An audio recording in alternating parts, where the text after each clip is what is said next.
Welcome to another episode of She's Evolving. I'm Elena, your host and a medical endocrinologist. Today, we are stepping into a territory that I see every single day in my office, but one that is rarely written on a medical chart. We're talking about that deep, bone-weary exhaustion that sleep doesn't seem to fix. We're talking about the invisible weight of the female mental load. Why are we always so tired? And I'm Julia, a clinical psychologist. If you've ever felt like your brain has 50 tabs open at once, and you can hear the cooling fan of your mind whirring at maximum speed just to keep up, this episode is for you. We're diving into the emotional and mental gymnastics women perform every day, the stuff no one sees but everyone feels. It's time to talk about why just relaxing feels like another item on your to-do list. You know, Julia, just this morning, before I even left for the clinic, I had already mentally processed the grocery list, remembered it was crazy sock day at my youngest school, confirmed my mother's doctor's appointment, and realized we were running low on the specific detergent that doesn't irritate my husband's skin. By 7:30 a.m., I felt like I'd run a marathon, and I hadn't even had my first patient yet. That is exactly it, Elena. That's the mental load. It's not just the doing of the chores, it's the management of the life. It's being the project manager of the household 24/7. I see women in my practice who are incredibly successful, powerful leaders, yet they come into my office and break down because they forgot to buy a specific type of glue for a school project. They feel like they are failing because the invisible weight is simply becoming too heavy to carry. It's a silent epidemic. When women come to see me for fatigue, they often expect me to find a thyroid issue or a vitamin deficiency. And while sometimes those things are present, more often than not, their hormones are reacting to a state of chronic, low-grade survival mode. Their cortisol is spiked not because of a sudden trauma, but because of the sheer volume of micro-decisions they have to make every hour. I love that term, micro-decisions, because for a woman, a decision is never just a decision.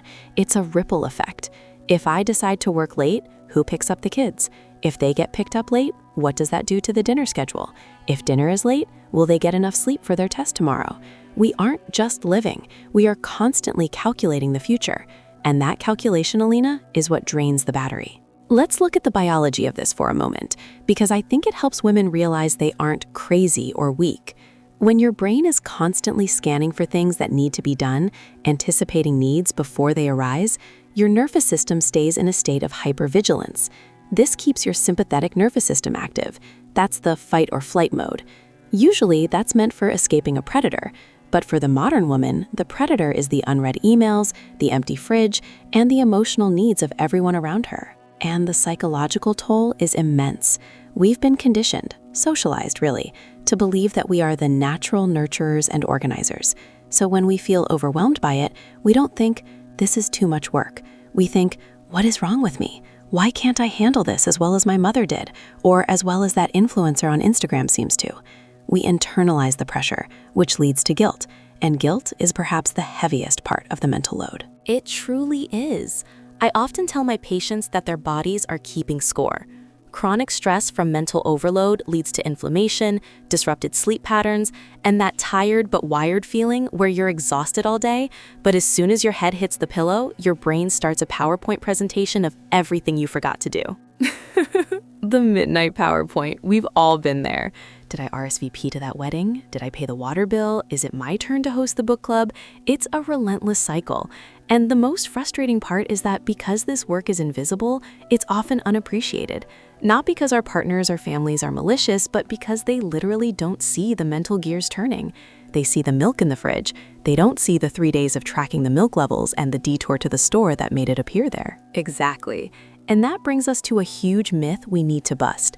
Many women think the solution is asking for help.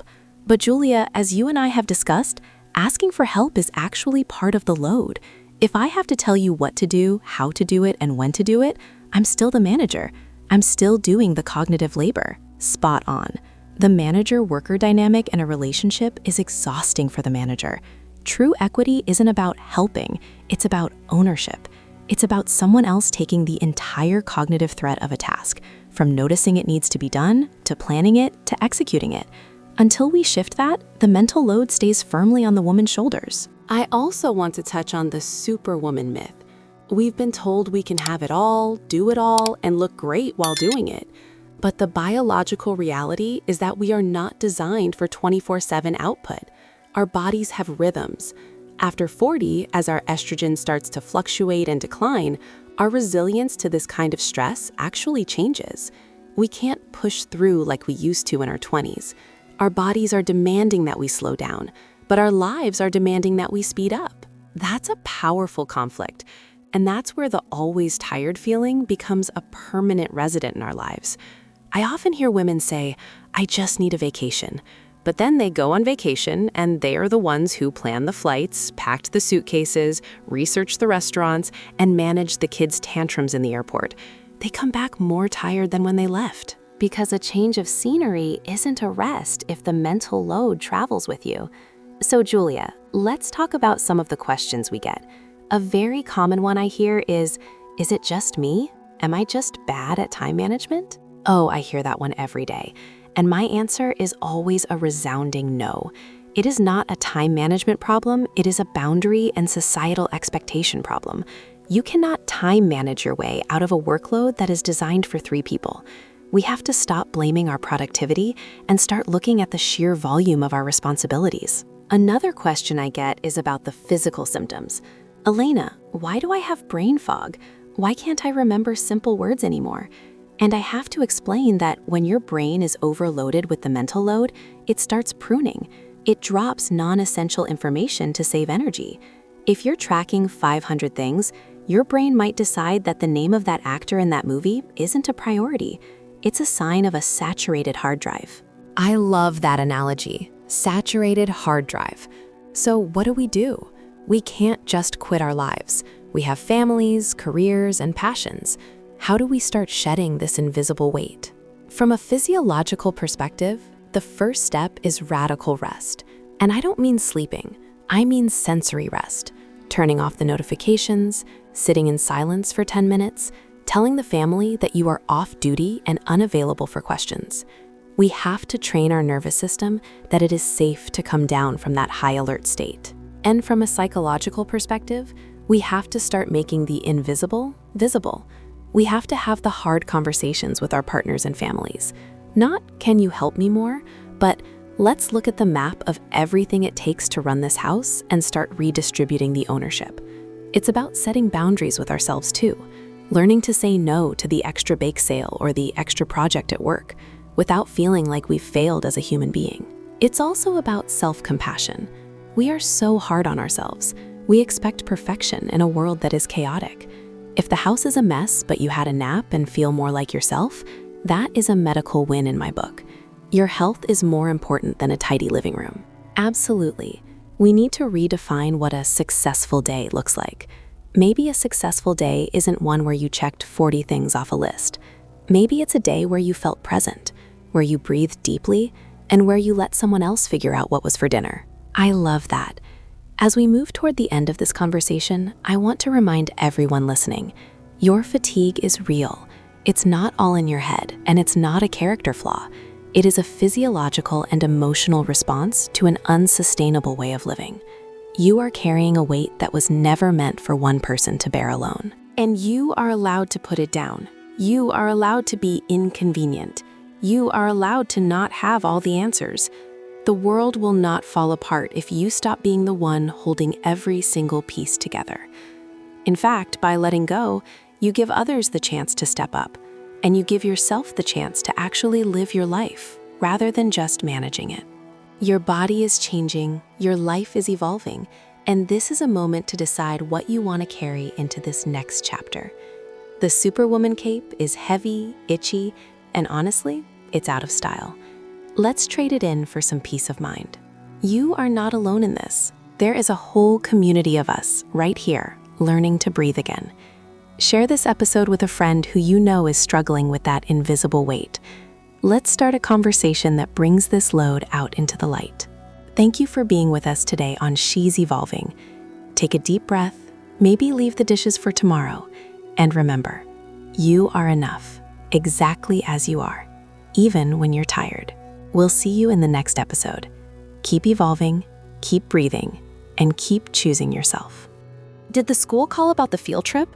I need to check the email. I think the permission slip was due today. If I didn't sign it, will he be the only kid left behind? I should text my husband to see if he saw it. No, he's in a meeting. I'll do it later. Wait, what are we having for dinner? I have chicken, but is it still good? I bought it Saturday. I should smell it when I get home. If it's bad, I'll need to stop at the store. If I stop at the store, I'll be late for the piano lesson pickup. Maybe I can order groceries for pickup? No, the slots are probably full. Oh, I need to remember to call the dentist for my daughter's cleaning. Her teeth are looking a bit crowded. Does she need braces? How will we fit that into the budget this year? I should look at our savings account tonight. But tonight is the neighborhood association meeting. Do I really have to go? If I don't go, I'm the absent neighbor. Okay, I'll go for 30 minutes. This is the mental load. It is a constant stream of what ifs, don't forgets, and should ifs. It is the cognitive labor of anticipation. While physical labor, cleaning the floor, has a beginning and an end, mental labor is a loop. It never stops, even during sleep, which is why women often wake up feeling like they haven't rested at all. Their brains were essentially on call all night. The hormonal connection. As Elena mentioned, this isn't just a feeling, it's chemistry. When the brain perceives a never-ending list of tasks as threats to the stability of the family or career, it signals the adrenal glands to release cortisol. Cortisol is excellent for short-term bursts of energy. However, when it's secreted constantly, it begins to wreak havoc. In women over 40, this is compounded by perimenopause. As progesterone, our natural calming hormone, begins to drop, our ability to buffer stress decreases. We become more reactive. The same mental load that we handled in our 30s now feels like a physical crushing force. This leads to the cortisol belly, the thinning hair, and the irritability that many women mistakenly blame on getting old. It's not age, it's the cumulative impact of years of carrying the without a break. The path forward, from delegation to ownership. Julia's point about ownership is the key to structural change. In many households, the woman is the chief operating officer, COO. She delegates tasks. Can you take out the trash? Can you bathe the kids? The problem with delegation is that the COO still carries the responsibility for the result. If the trash isn't taken out, she's the one who notices the smell and reminds the partner. If the bath doesn't happen, she's the one who deals with the dirty sheets later. True relief comes when a partner takes over a domain. For example, if the partner takes food ownership, they don't just cook dinner when asked. They notice the groceries are low, they plan the menu, they shop, they cook, and they clean up. The woman's brain can then delete that entire category of thought. This deletion is the only way to reduce the mental load. The social cost of the good woman. We must also address the good woman archetype. Society rewards women for being self-sacrificing. We are praised for doing it all. When we are exhausted, people say, "I don't know how you do it," as if it's a compliment. But it's actually a trap. It reinforces the idea that our value is tied to our productivity and our ability to serve others. To drop the mental load, we have to be willing to be imperfect. We have to be okay with the guest room being messy, or the store-bought cake at the party, or the fact that we didn't respond to a non-urgent text for 3 days. We have to reclaim our time as our own, not as a resource for everyone else. The invisible weight is only invisible because we have been taught to hide it. By speaking about it, by naming it, and by validating each other's exhaustion, we make it visible. And once it is visible, it can be shared. You are not a machine. You are a human being who deserves space to think, to breathe, and to simply be without a to-do list running in the back of your mind. The goal of She's Evolving is to help you move from a state of managing life to a state of living life. It's a journey, and it starts with one small no and one big, deep breath. You've got this, and we've got you. That is a crucial point, Julia. When we talk about this chronic state of doing everything, we aren't just talking about being busy. We are talking about a physiological state of high alert that never switches off. As an endocrinologist, I see the physical fallout of this every single day. When a woman is constantly managing the schedules, the grocery lists, the emotional well-being of her children, and the logistical needs of her household, her body is flooded with cortisol. In short bursts, cortisol is helpful, but when it's chronic, it leads to what we often call adrenal fatigue or burnout. It disrupts your thyroid, it messes with your insulin sensitivity, and it's why so many women in their 40s and 50s feel like they are gaining weight even when they haven't changed their diet. Their bodies are literally in survival mode because their minds are carrying the weight of an entire ecosystem. It's so true, Elena. And the psychological term for what you're describing is decision fatigue. Every single choice we make, from what's for dinner to which school shoes to buy, uses a bit of our mental energy. By the time 4 p.m. rolls around, most women have made hundreds of micro decisions that their partners haven't even had to consider. And yet, there's this societal myth that we are natural multitaskers. I want to dive into that because it's one of the most damaging labels ever placed on women. We aren't naturally better at it. We were just socialized to believe that if we don't do it, everything will fall apart. Exactly. That leads us perfectly into our next segment, myths and common questions. We asked our community to send in the things they hear most often, or the doubts they have about this overwhelming exhaustion. One of the biggest ones, Julia, is exactly what you just mentioned. A listener named Sandra sent us a message saying, "My husband always says I'm just better at keeping track of things, and that he'd help if I just told him what to do." Is it true that female brains are just wired for this? Sandra, thank you for that question because it hits the nail on the head. The short answer is no. There is no multitasking gene located on the X chromosome. Research actually shows that men and women are equally bad at multitasking because the human brain doesn't actually multitask. It just switches tasks very quickly, which is incredibly draining. The reason it seems like women are better at it is because of gendered expectations. From a young age, girls are taught to be observant, to anticipate needs, and to manage the domestic sphere. Men are often socialized to focus on one task at a time. When a partner says, "Just tell me what to do," they are actually adding to your mental load. They are asking you to be the project manager while they act as the intern. The effort of delegating, thinking of the task, explaining it, and checking if it was done, is often more exhausting than just doing it yourself. That's why we feel so stuck. That resonates so much. I hear women say all the time, "It's easier if I just do it." But that easier path is a one-way street to total exhaustion. Another question we got is about the physical side of this. "Elena, I'm always tired, but my blood work comes back normal. My doctor says I'm just stressed. Is there something they're missing?" This is so common. Often, standard blood tests don't look at the nuance of the stress response. They might check your TSH for thyroid, but they aren't looking at your morning versus evening cortisol patterns. They aren't looking at how your progesterone levels, which are your calm down hormones, start to drop in your 40s, leaving you more vulnerable to anxiety. When you have a high mental load and declining progesterone, your brain is essentially a car with a stuck accelerator and no brakes. It's not just stress. It's a physiological imbalance caused by an unsustainable lifestyle. And that unsustainable lifestyle is often defended by the myth that self-care will fix it. We see this everywhere. Ads for bath bombs, candles, or a weekend getaway. But you can't bath bomb your way out of a structural imbalance in your marriage or your career. Another listener asked, "I try to take me time, but I just feel guilty the whole time I'm away. How do I stop the guilt?" That guilt is the invisible fence, isn't it? It really is. Guilt is the tool society uses to keep women in the role of the giver. We feel guilty because we've been told our value lies in our utility to others. If we aren't being useful, we feel like we're failing. To break that, we have to move from asking for help to demanding shared responsibility. It's about sitting down with your partner or your family and saying, "I am no longer the chief operating officer of this house. We are co-CEOs." It's about handing over entire domains of responsibility, not just tasks. If the husband is in charge of the kids' doctor appointments, he doesn't just drive them there. He finds the doctor, checks the insurance, fills out the forms, and remembers the follow-up. That is how you actually clear mental space. I love that distinction. It's about the conception, planning, and execution of a task, not just the execution. As we move toward the end of this conversation, I want to touch on something hopeful. This weight you're carrying, it's invisible, but it's not permanent. Once you name it, you can start to put it down. Exactly. You aren't crazy and you aren't weak for being tired. You are reacting normally to an abnormal amount of pressure. We want you to walk away from this episode knowing that your rest is not something you have to earn. It is a fundamental right. And it starts with a conversation.